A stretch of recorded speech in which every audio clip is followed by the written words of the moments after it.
Good morning, everyone. Welcome. Yay! Welcome. And before we start our soul singing today, come on in, everyone. Welcome. Before we start our soul singing, I invite everyone who's online to get a chalice or candle you can light with us when we get to that point of the service. And welcome to everyone viewing online as well. We are going to start our service today with singing together hymn number 287, Faith of the Larger Liberty. The lyrics will be the word that means they're going to be up there on the screen. That's not in the script. Please rise in body or spirit and sing along.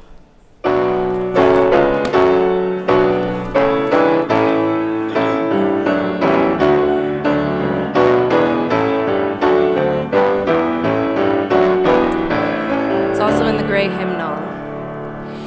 Faith of the larger liberty, source of the light expanding, law of the church that is to be, and extending, faith of the free, by thee we live, by all thou givest.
Now that we're all together, good morning. Welcome to our multi-platform space here at the Unitarian Universalist Congregation of Miami, or as it is affectionately called, UU Miami. As a member of the Unitarian Universalist Association, we bring a liberal religious voice to the great city of Miami, which sits on the traditional land of the Tequesta, Miccosukee tribe of Indians of Florida, and the Seminole tribe of Florida.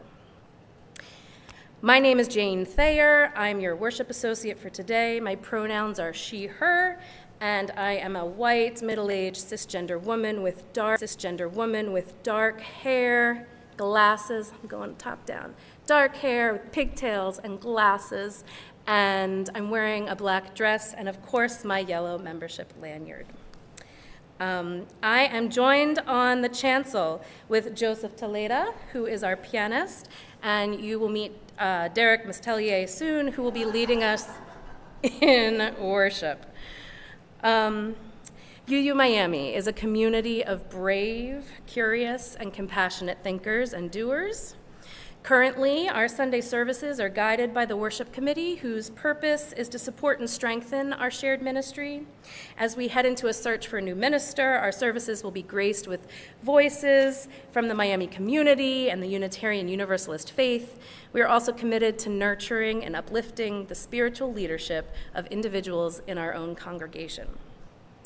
We invite you to learn more about UU Miami. You can find us on social media at UUC Miami or email communications@uumiami.org for more information. You can also check out our unique covenant, which is printed on the back of the order of service and also hanging in the back. And if you've attended our services a few times, please consider becoming a member. You can talk to anyone in the congregation with a lanyard and a name tag, and we'll be happy to talk to you about membership or point you in the right direction. Yes. And Jenna from our board has one quick little... This is not officially a new member Sunday, but we had a new family join today. Yay! Ginger, James, Cooper, and Bishop is in the back. Just wanted to share that with you all.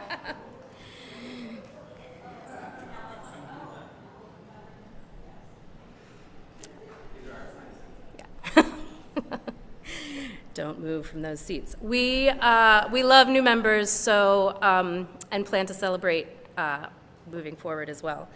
Let's see. Oh, we now transition to the next section of the service.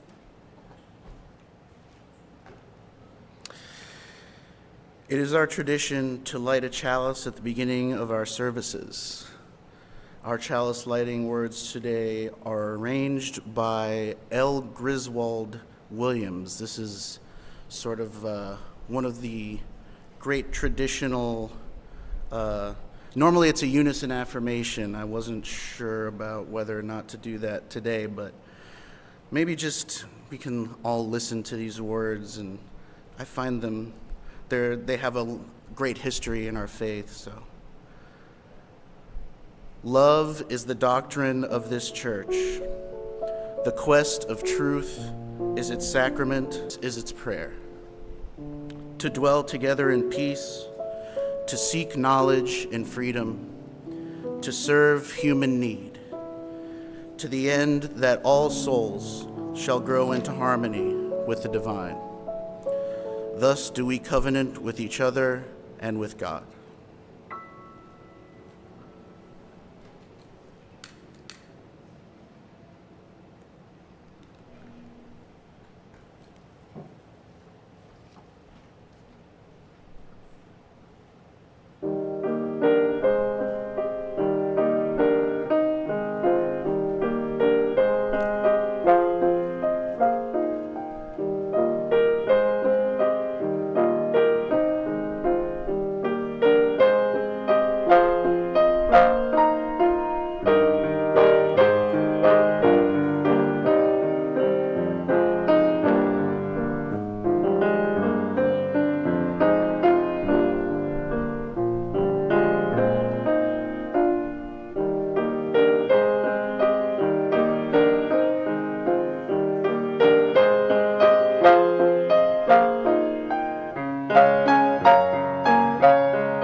flag really wants to be close to me.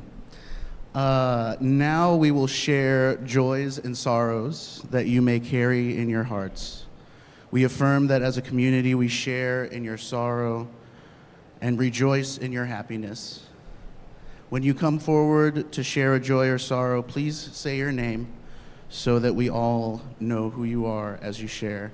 And remember that the service is live streamed. And those of you online, feel free to share in the chat any joy or sorrow that you wish.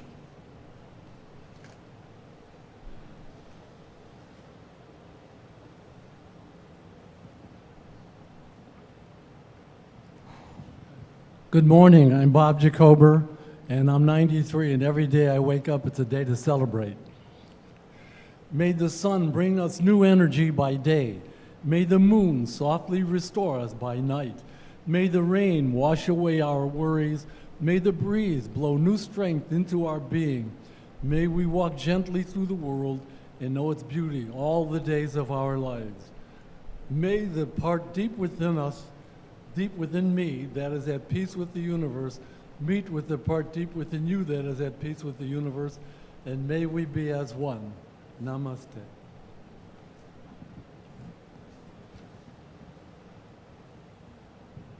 Good morning. C.J. Weber here, and back from another successful stay in Spain. Everything went pretty well, including the flight home, which was no easy task traveling with an autistic person because we had to change planes at JFK. I have to say, though, for the busiest airport in the world, they run it like a well-oiled machine. It was smoother than I expected it to be. But anyway, it was wonderful. I'm glad to be home, and I'm glad that I'll likely have the opportunity to do it again, even if it's not necessarily next summer, next year. But it's good to have friends like that. Anyway, thank you for listening.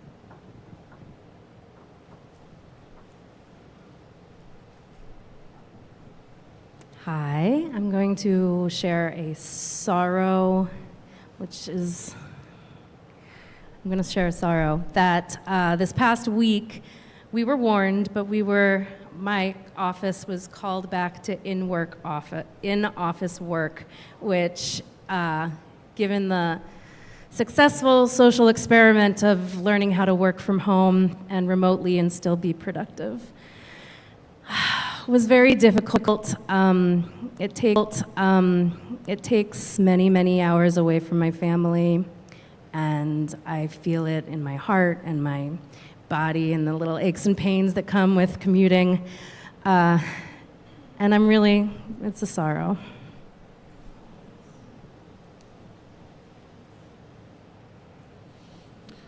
We share in those joys and sorrows expressed and those not expressed, but very much with us.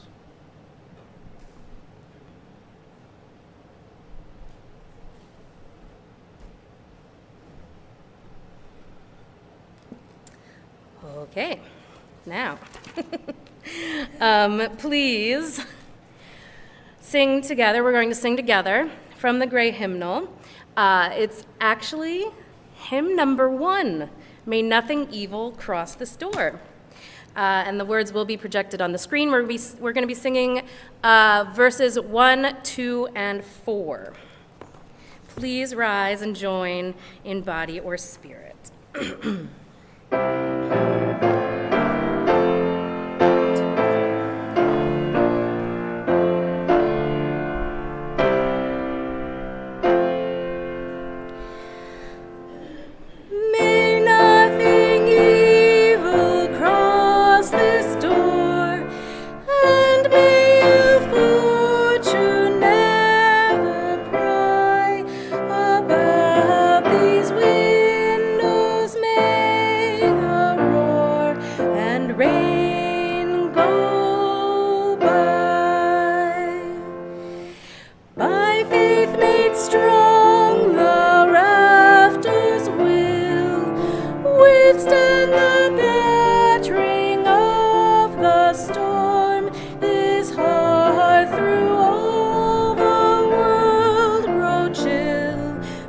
Keep you warm.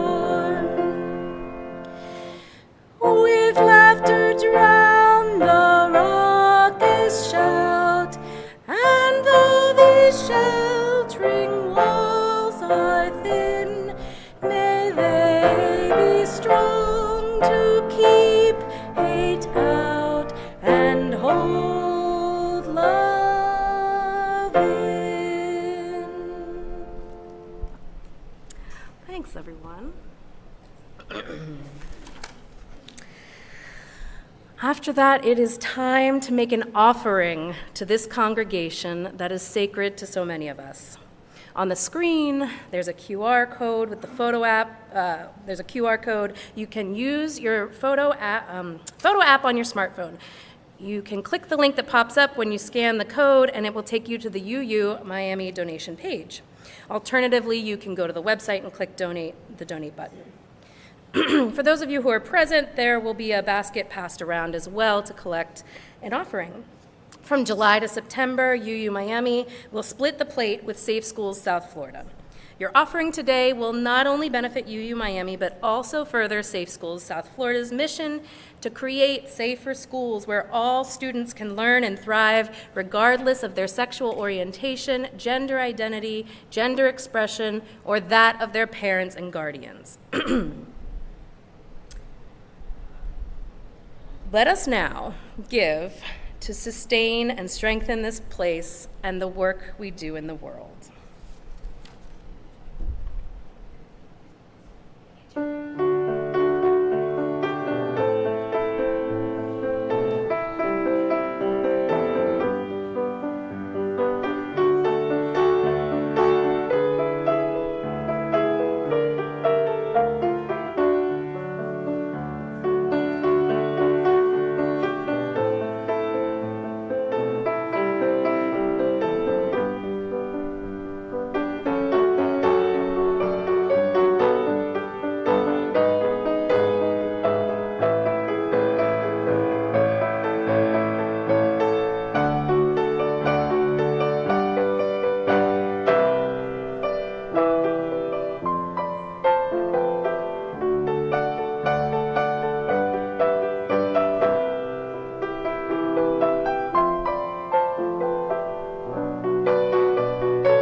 Good morning, everybody.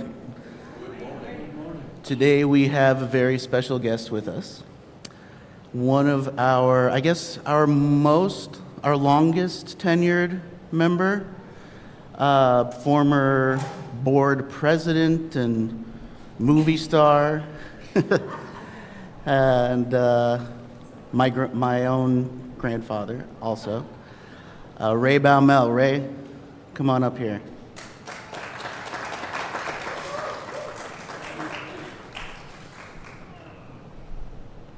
Give us a minute.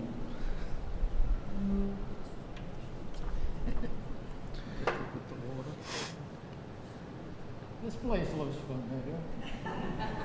Turn your thing on. Okay. Switch on.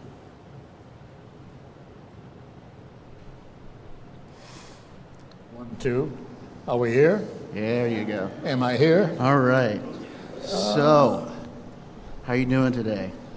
I'm here. There you go. I mean, let me tell you what an Yeah. accomplishment that is. So this whole service, the idea for this service actually came out of a conversation that we had. You felt really strongly about the importance of the congregation's history, and so if you could talk a little bit about that. Yeah, okay. Of course, my grandson sitting here. What did you say your name was? Derrick. Gave me instructions knowing I can be pretty, what's the word, loquacious? Verbose. Loquacious, that's Loquacious. See? verbose is when you're loquacious and not saying anything, so. Doing it already. So I'm already over my time. I'm over my time.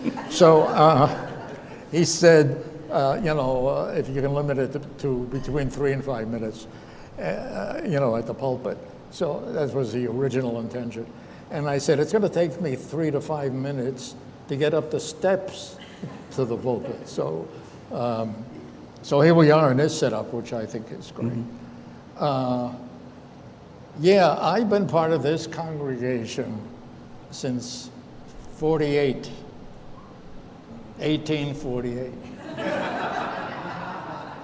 I just wanted to see if you're paying attention. So,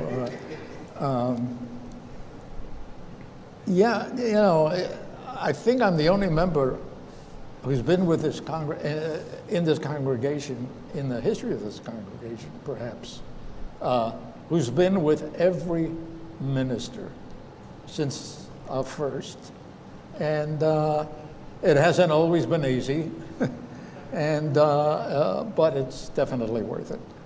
I refer to myself, this went up on our UU site, as, how many here heard of Smurf? I think there's some older people that would go back. Smurfs.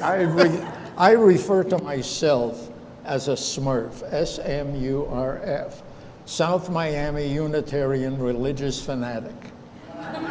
So if you call me Papa Smurf, it's a compliment.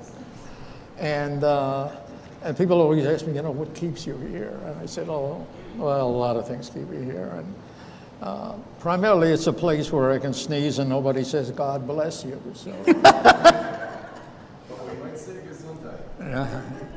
No, good, that's God bless you. A proud member of the G3, I call it, 3 generations of Unitarians in this congregation. I call it the UU Miami Trinity. The Father, the Daughter, and the Holy Master of Divinity. The Holy So what keeps me around, really hanging around? It's a list of things. Why don't we talk about some of the really great stories that you've. Let me just wind this up, Sure. all right? He's giving me the time. The unrestricted use of reason and religion, a different Trinity, respect, freedom, justice, different people, different beliefs, one faith. And we heard this, in case you have, most religions work to get people into heaven. Unitarian Universalists work to get heaven into people. But one of the things I saw, and I always like to credit the people who say whatever, which is important, but I don't know who did. And it was on the UU website and said, we have the questions for your answers. And I just love that. So, and as always, we side with love. Right, So, yes. Howard Zinn said, if you don't know history, it says, if you were born yesterday. So our church history is replete with so many outstanding and creative individuals, and some are long gone, some still around but have left our church. Some have moved from South Florida to be a burden to their children. Some have left Florida to become desanticized. As a result, unfortunately, there are many unknown shoulders that we're standing on at this very moment. Let's talk about a few of those shoulders. From what I understand, UU Miami started Miami's first integrated nursery school. That was in 1950. In 1950, yeah. It was, actually it was begun by a dear friend of mine, and some of you may be familiar with Ruth Greenfield, who unfortunately passed away just months before her 100th birthday, an accomplished musician, and very much into teaching music to children. I would say regardless of faith, color, whatever, it was even more important, she felt, to get music education to people of color. So we're talking To what, people, 50? to disenfranchised Yeah. people, yeah. On that. So 1950 was, I mean, this is Brown versus Board of Education was 1954, right? So this Yeah, is 4 this years before predated it, they right. were even mandated. And actually, I think the first public school in Miami wasn't integrated until 1959. Right. So quite a bit ahead of our time. And incidentally, your grandma, your mom, taught in the taught recorder to the children, and Nice. that was meaningful, very important. So Yep. yeah, so I know that the congregation has definitely been involved in some of the biggest sort of social justice moments in our country's history. Talk a little bit about our involvement in Selma. So that's an interesting story. Oh, well, at that time, our president was Bob Ross, terrific guy. Bob and Edie were members, his wife Edie. And our minister was Reverend Papandrew, an outstanding John Papandrew. minister, John Papandrew. And I remember the time when they were saying, Bob to John, you know, the president to the minister, I think we ought to go to Selma.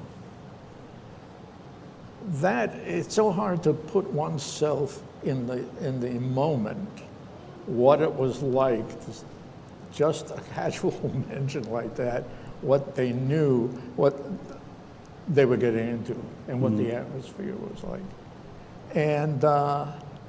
And they did.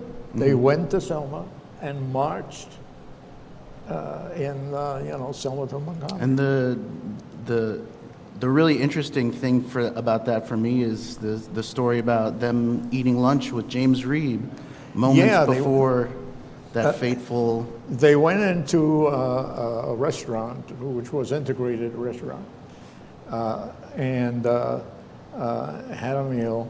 And Bob said, I don't remember exactly, he says, we walked out, Bob Ross and John Papandrew. We turned to the right, and Reverend James Reeb, who was a Unitarian minister, turned to the left and was bludgeoned to death. A footnote, the men were never convicted by a white jury. I can't even get the words out to express how I feel. James Reeb, definitely, I mean, one of the great sort of well-known martyrs within Unitarian Universalism. By the way, James Reeb would not live in a white neighborhood. He says, wow. we can't really understand what it's like, and went out of his way to make sure that they lived in a neighborhood of color. So many great stories, but I think my favorite story about this congregation was one that happened during the time of Joseph McCarthy and the House Un-American Affairs Committee, quote unquote. Can you tell us a little bit about that? Yeah, Joe McCarthy. That was the bad McCarthy. Yeah. The good McCarthy, by the way, spoke here in this pulpit. Was a guest. Let me just throw this one, I think of it.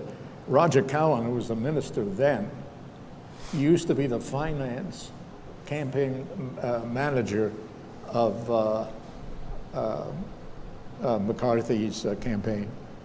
So the HUAC actually came and asked us for our membership rolls, is that right? yeah, so and Joe Barth was the minister then, who was our founding minister, and he refused to relinquish our membership.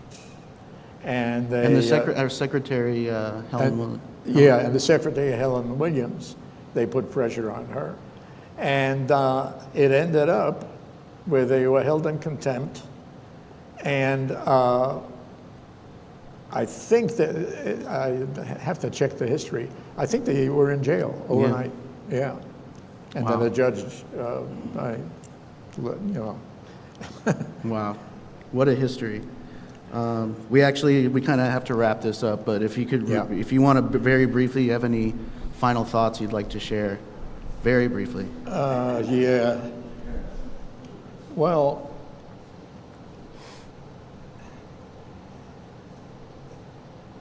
I was thinking when Lynn and I came to this congregation, it was only one U, And then in 1961, it was 2 U's. And hopefully someday I feel it will 3 be U's. 3 U's. Unitarian, Universalist, unforgettable. Thank you, Derrick, for today's and next week's service, which will be part 2. I love you for a number of reasons. And the feeling of having a grandson in a place I love and a grandson I love is hard to explain. So hopefully this will begin some insights on what we as a congregation were and what we are and what we can be. Thanks, buddy. Thank you. Ray Baumel, everybody.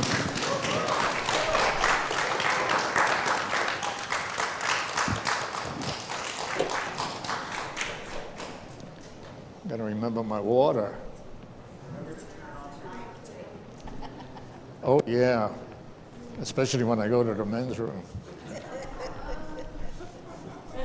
Oh, Amazing. Thank you so much. Oh, here it is. Okay. After that and before the sermon, we are going to sing together once more. We're going to sing the hymn Rank by Rank. And the original text for the hymn, 358, is in the Singing the Living Tradition hymnal, which is the gray one, but it was written before Unitarian Universalists fully understood the impact of ableist language. So we're going to sing new updated lyrics that correct that harm and also introduce a new stanza. And those lyrics will be projected on the screen. Those are the words. So please rise in body and spirit and join in.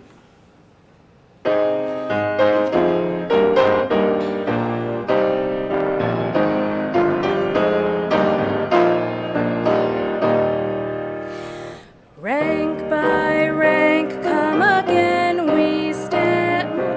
Oops. Hold on. Sorry.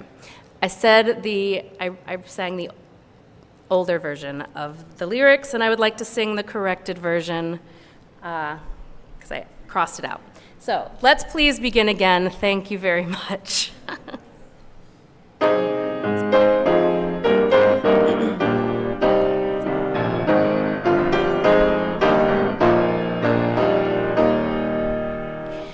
Rank by rank come we once more, from the four winds gathered hither, loud the hallowed walls implore, whence we come and how and whither, from their stillness breaking clear, echoes wake to warn or cheer.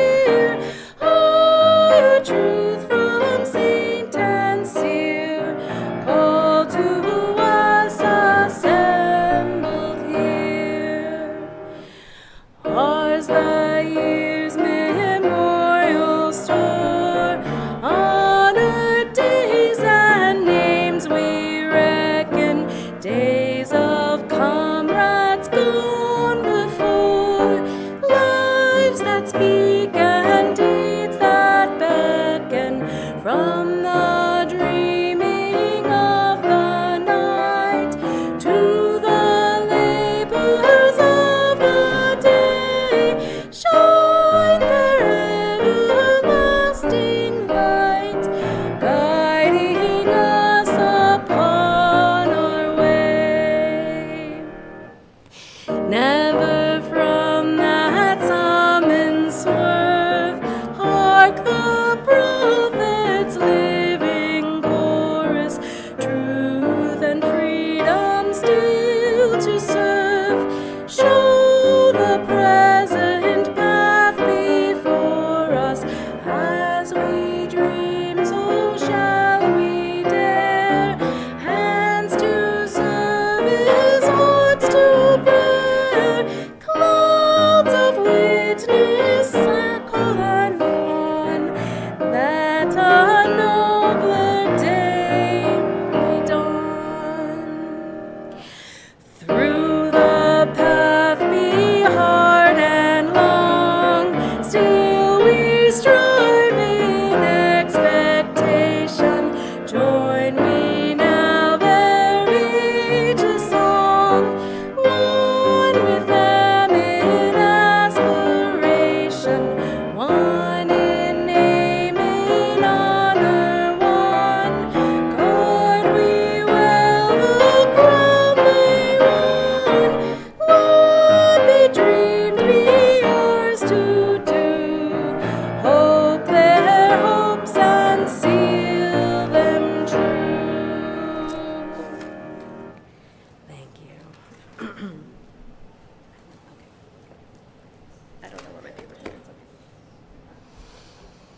I have to confess, I've never really been much of a history buff. It's actually always been one of my least favorite subjects. I spent many an afternoon in middle school and high school, eyes glazed over with names and dates and stories of long ago that seem so far away. But Unitarian Universalist history is a little bit of a different story. Certainly there are still quite a few long ago and far away stories and names and dates, but the more I've learned about our heritage, the more I've realized just how alive it is in the Unitarian Universalism of today. Who we are has very deep roots in where we come from. Just looking at the 7 principles and the 6 sources of our faith, so many of them have deep roots in the past. The first principle affirms and promotes the inherent worth and dignity of every person. This principle actually traces its lineage back to Hosea Ballou, who sort of came up with the idea of the doctrine of universal salvation, the idea that everyone is saved and no one is left out of paradise in the next life. Hosea Ballou and Unitarian Christian William Ellery Channing espoused the virtue of every person formulating their own reasonable interpretation of Christian scripture, which, along with such as Curtis Reese and John Dietrich, helped define, quote, the use of reason and results of science as one of our 6 sources of our living tradition. Transcendentalists Ralph Waldo Emerson and Theodore Parker preached the value of intuition and mystical experience of the divine, helping to cement, quote, the direct experience of that transcending mystery and wonder as another one of our 6 sources. And I think the one thing all of these people, to me, seem to agree on more than anything else was the absolute imperative of freedom. This is, to me, quite possibly the most important aspect of our heritage as Unitarian Universalists, that wherever freedom is under attack, we're there coming to its defense. I always get goosebumps hearing that powerful story of Reverend Joe Barth and Helen Williams refusing to hand over our membership rolls to HUAC. But they were certainly not the only Unitarians to have their run-ins with HUAC. The Reverend of the First Unitarian Church of Los Angeles actually, I believe, was the first member of the clergy that HUAC called to testify. And he was asked to repeat the names of the trustees of the church, to describe organizations who had rented space at the church, to identify certain people who the committee suspected of communist affiliations, and was even asked point blank if he was a communist. And he actually invoked his Fifth Amendment right and refused to answer questions. And then in 1951, his church, the Los Angeles church, refused to sign a loyalty oath that was imposed by the Levering Act of the state of California. And as a result, they actually temporarily lost their tax-exempt status. That congregation was actually one of several to fight the imposition of the loyalty oath on religious groups, all the way up to the Supreme Court, where they eventually won. But interestingly enough to me, Reverend Fritchman's refusal to answer the question of whether or not he was a communist actually raised quite a bit of consternation within the denomination. It's interesting to note many of the Unitarians of this time, while they did deplore the actions of HUAC, were also very much opposed to communism on moral and religious grounds. And that brings me to another really important point of our history, I think, which is that we really can't afford to overlook, which is our history is by no means 100% perfect. Many Unitarian Universalists know the story of the martyrdom of James Reeb, but how many of us know that these events actually helped spark what is now known as the Black empowerment controversy in Unitarian Universalism?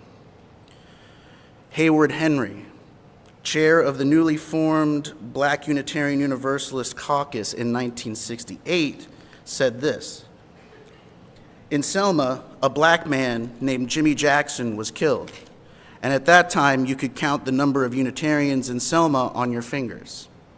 A few weeks later, a white man was killed, and all Unitarians ran to Selma. Racism, that's what it was."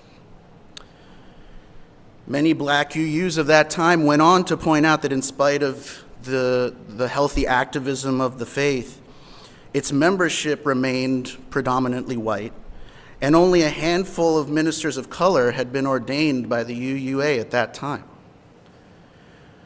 And many within the faith were also very resentful of these challenges to our major assumptions that we were, the good ones, right?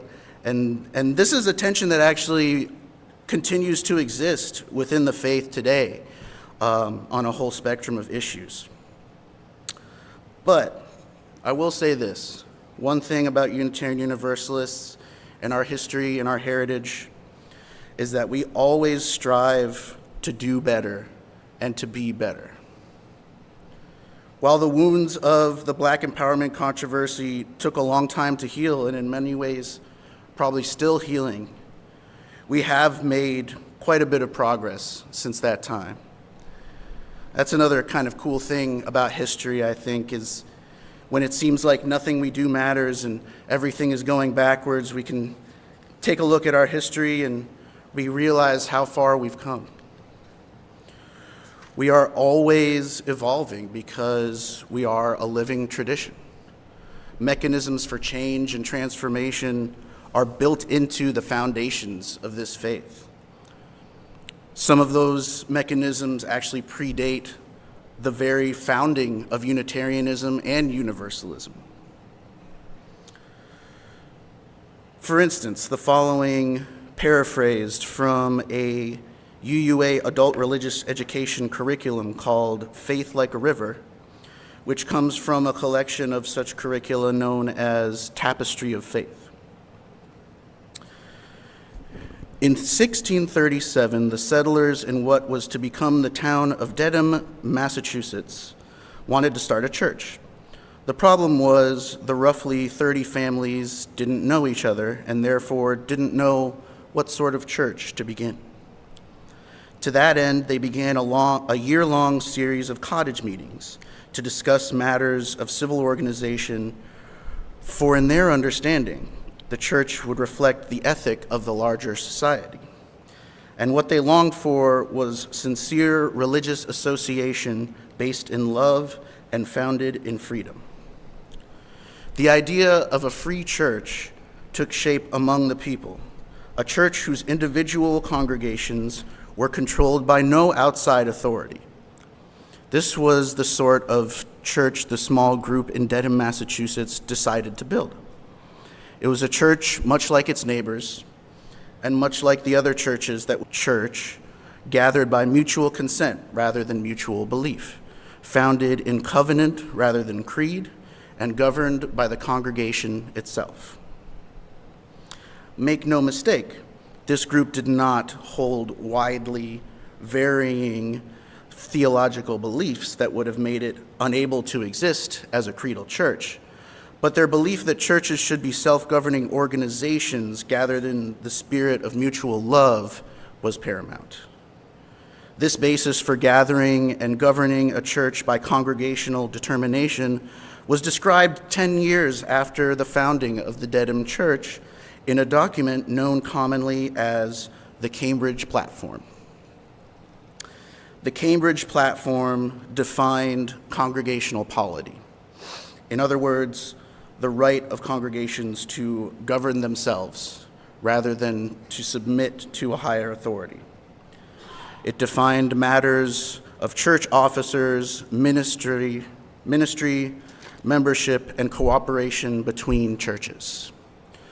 Although changes in practice were made as early as the second generation, the Cambridge Platform remains a defining document for the denominations, including Unitarian Universalism, that continue to practice congregational polity. Of the 65 congregations that voted to ratify the platform in 1648, 21 are still today members of the Unitarian Universalist Association. We, as Unitarian Universalists, are so proud of our heritage as a faith built on freedom. But how many of us really know how far back that legacy goes?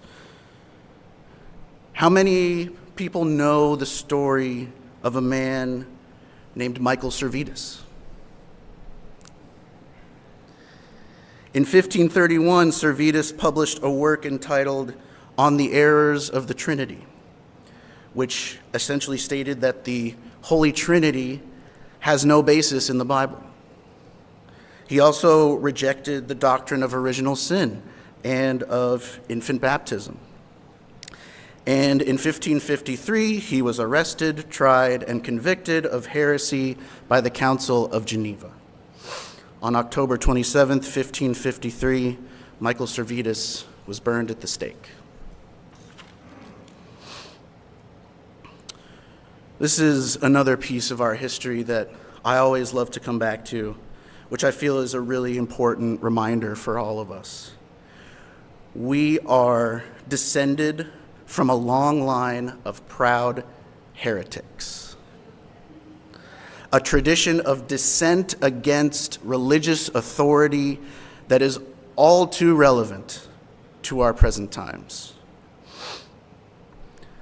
Universalist Christian Clarence Skinner once wrote, "A great historian has declared that organized religion has been the foe to intellectual, political, and social progress. But the historian fails to make the necessary distinction between the free and the traditional forces of religion. The religions of authority are naturally contributory to systems based on authority. The social implications of a free religion are apparent. Freedom in religion contributes to freedom in social life." Our history is a history of fighting for freedom, especially freedom of religion, and even more so of freedom in religion. Our ancestors were proud heretics who didn't remove themselves from the great theological debates of their time. They dove in head first. Who we are is an extension of who we have been. The great Reverend William Sinkford, first black president of the Unitarian Universalist Association, once said, "The past is ours to hold, but not to be bound by." We honor our ancestors by learning the lessons of our history, but also by growing and evolving beyond anything they could imagine. I invite and encourage all of us to learn more about our Unitarian Universalist heritage and our history, the history of this congregation, and the many luminary leaders in our history, and be inspired by our ancestors, both to follow their examples and their teachings and to imagine new ways of living our faith. What they dreamed truly is ours to do, but we have our own dreams as well. Our own dreams that go beyond the wildest dreams of our ancestors. In this way, we do not necessarily stand on the shoulder of giants, but our giants stand on our shoulders. They whisper their dreams and ours into our ears. If you listen close, you can almost hear them whisper. Freedom, justice, love. May it be so.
And now it's time for some announcements and gratitudes. I'd like to thank all of the professional and volunteer staff who help support the work of this congregation, our church board, our committees. Cheryl in the office is our business manager. I'd like to thank our childcare workers, Jairo, who's our communications director, Kat, who's our Sunday services assistant. Thank you also to our greeters today. Back there we have John and Luigi, who's just sitting next to so maybe you were also greeting people. Thank you, thank you.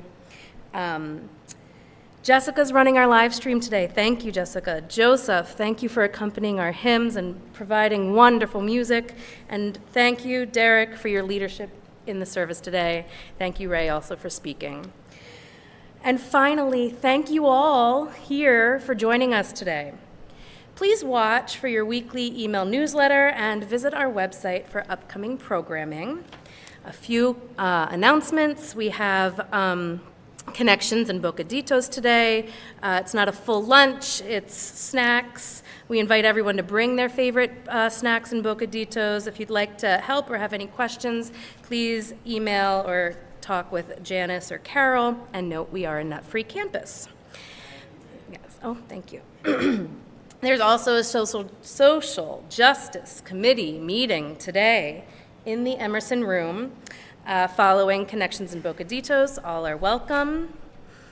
Coming up Monday, August 19th at 6 p.m. on Zoom is the worship committee meeting, and the board meeting is on Tuesday, August 20th at 6 p.m. All members and friends are welcome to join both meetings. You can find information about how to register on our website and in our weekly Connections email.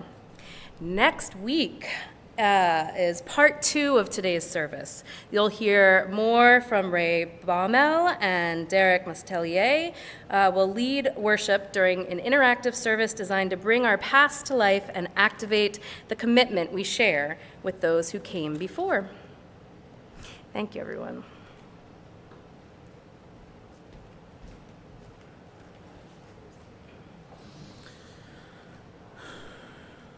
For those who came before us, we offer gratitude and thanks. May their memories be a blessing. May we feel surrounded by their love. As we go forth from this time and place, let us be inspired by their courage, their wisdom, and their dreams. Let us honor them by doing the work of living boldly, loving mightily, and creating heaven on earth. Amen, and blessed be. I invite you now to stand and greet those around you, particularly those you don't know. Let us deepen our connections in this beloved community.